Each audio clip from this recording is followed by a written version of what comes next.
on your website, as you've been making blocks in different places and using different block types, you've likely noticed that each block has a distinct style in and of itself. And what this tends to be called is the block's default template. Now, what you can do beyond that is certain blocks, and this will differ on a site-by-site basis, different blocks will have additional custom templates that you can use beyond the sort of default view and style you have when you first use a block. So for example, a common one you'll very likely have at least one or more custom templates for will be the page list block you've used before or seen before in prior videos in this playlist of videos.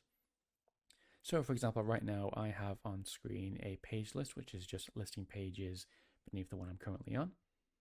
But right now we're just using the default view where every listing is a single row and I've got it set to show thumbnails and descriptions and so on. But given that I want this to be in the long run a more graphical based page list, I want to see if we have available here a template for page lists which is more sort of grid based and image based. So how we go about doing that and finding out if such a template exists is on the block in question, click on the block, and rather than edit, this time go to design and block template. And we'll see various different features about custom styling and stuff. We recommend leaving those be and just focus on the block template option. So right now I've got it set to default, which is just a regular way page list on my website look. And if I click into there, I'll see different options with different names.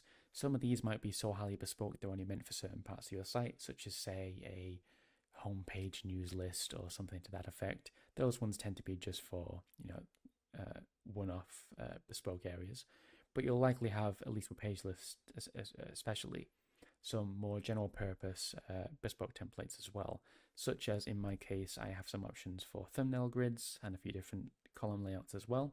So in my case, let's give a try to the thumbnail grid built on 3 columns template.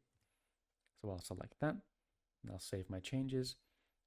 And we can see the template is flipped over to this more stylized image-based and box-based template we have here. So again, that's just a matter of, for any kind of block you have, click on it, choose block template, and see if that kind of block on your website has different custom templates to try out. Give those all a different try, and if any catch your eye or seem to meet your needs based on the context of your content, go ahead and use those templates as necessary.